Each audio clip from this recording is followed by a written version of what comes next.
Hello, dear aspirants. Welcome back. There is a good news for all the aspirants. See, KE ಅವರು ಈಗ ತಾನೇ ಹಾಲ್ ಟಿಕೆಟನ್ನು release ಮಾಡಿದ್ದಾರೆ. So simple steps, ಗೂಗಲ್ನಲ್ಲಿ KEA KSET 2025 ಅಂತ type ಮಾಡಿ, first link ಬರುತ್ತಲ್ಲ ಅದ್ರ ಮೇಲೆ ಕ್ಲಿಕ್ ಮಾಡಿ. ಸೊ ಆಗ ಒಂದು ಸಪ್ರೇಟ್ ವಿಂಡೋ ಓಪನ್ ಆಗುತ್ತೆ. ನೋಡಿ, ಇದರಲ್ಲಿ ನಾನು ಲಾಸ್ಟ್ ವಿಡಿಯೋದಲ್ಲಿ ತೋರಿಸಿದ್ದೆ, ಜಸ್ಟ್ ಕರೆಕ್ಷನ್ ವಿಂಡೋ ಮಾತ್ರ ಇದೆ ನೋಡಿ, ಇನ್ನೂ ಅಪ್ಡೇಟ್ ಆಗಿಲ್ಲ ಅಂಥೇಳಿ 2-3 hours ಬ್ಯಾಕ್. ಸೊ ಈಗ ನೋಡಿ ಅಪ್ಡೇಟ್ ಮಾಡಿದ್ದಾರೆ. KSET 2025 ಪರೀಕ್ಷೆ ಹಾಲ್ ಟಿಕೆಟ್ ಡೌನ್ಲೋಡ್ ಲಿಂಕ್ ಅಂತ ಹೇಳಿದ್ದಾರೆ. ಸೊ 24th October ಇವತ್ತು ಅದು ರಿಲೀಸ್ ಮಾಡಿರೋದು. ಸೊ ಅದರ ಮೇಲೆ ಕ್ಲಿಕ್ ಮಾಡಿ, ನಿಮಗೆ ಸಪ್ರೇಟಾಗಿ 2 ವಿಂಡೋಸ್ ಓಪನ್ ಆಗುತ್ತೆ. ಫಸ್ಟ್ ವಿಂಡೋದಲ್ಲಿ ಅಡ್ಮಿಷನ್ ಟಿಕೆಟ್ ಅಂತಿದೆ, ಎಕ್ಸಾಮಿನೇಷನ್ ಯಾವುದು KSET 2025 ಅಂತ ಫಿಲ್ ಮಾಡಿ. ದೆನ್ ಅಪ್ಲಿಕೇಶನ್ ನಂಬರ್ ಇದೆ.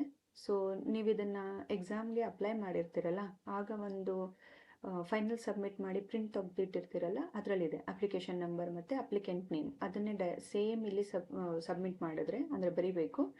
ದೆನ್ ಕ್ಯಾಪ್ಚಾ ಇರುತ್ತೆ, ಕ್ಯಾಪ್ಚಾನ ಫಿಲ್ ಮಾಡಿದ್ರೆ ಸಬ್ಮಿಟ್ ಕೊಡಿ, ಆಗ ನಿಮಗೆ ಜನ್ರೇಟ್ ಆಗುತ್ತೆ ಹಾಲ್ ಟಿಕೆಟ್. ಆ ಹಾಲ್ ಟಿಕೆಟ್ನಲ್ಲಿ ನಿಮಗೆ exam timings, exam centre and other instructions ಕೂಡ ಇರುತ್ತೆ. ಆ್ಯಂಡ್ ಇಲ್ಲಿ ಸ್ವಲ್ಪ ಇನ್ಸ್ಟ್ರಕ್ಷನ್ಸ್ ಕೊಟ್ಟಿದ್ದಾರೆ ನೋಡಿ, select an appropriate exam type ಅಂತ ಹೇಳಿದ್ದಾರೆ. ದೆನ್ ವಿಸಿಟ್ KEA ವೆಬ್ಸೈಟ್ ಕೊಟ್ಟಿದ್ದಾರೆ, per schedule of bell timings and other exam details. ತುಂಬ ಇಂಪಾರ್ಟೆಂಟು. ಜೊತೆಗೆ candidate should follow the dress code. Yes, this is the very important point before attending the KSET examination.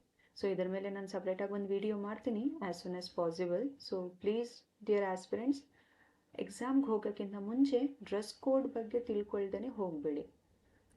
ಯಾಕೆಂದರೆ last year ಕೂಡ ತುಂಬ ಸ್ಟ್ರಿಕ್ಟಾಗಿ follow ಮಾಡಿಸಿದ್ದಾರೆ. ಗರ್ಲ್ಸಿಗೆ ತುಂಬ ಜನಕ್ಕೆ exam ಬರೆಯೋಕ್ಕೆ ಬಿಟ್ಟಿಲ್ಲ.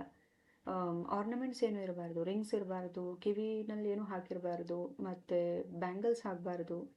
And more over ಮೂಗ್ಬಟ್ಟನ್ನು ಕೂಡ ತೆಗ್ಸಿದ್ದಾರೆ. ಸೊ ಸ್ಟ್ರಿಕ್ಟಾಗಿ ಫಾಲೋ ಮಾಡಬೇಕು ಆಸ್ಪಿರೆಂಟ್ಸ್. ಡೋಂಟ್ ಟೇಕ್ ಇಟ್ ಲೈಟಾಗಿ ಏನು ತೊಗೋಬೇಡಿ ಇದನ್ನು. ಸೊ ಇದ್ರ ಬಗ್ಗೆ ನಾನು ಒಂದು ವಿಡಿಯೋ ಮಾಡ್ತೀನಿ.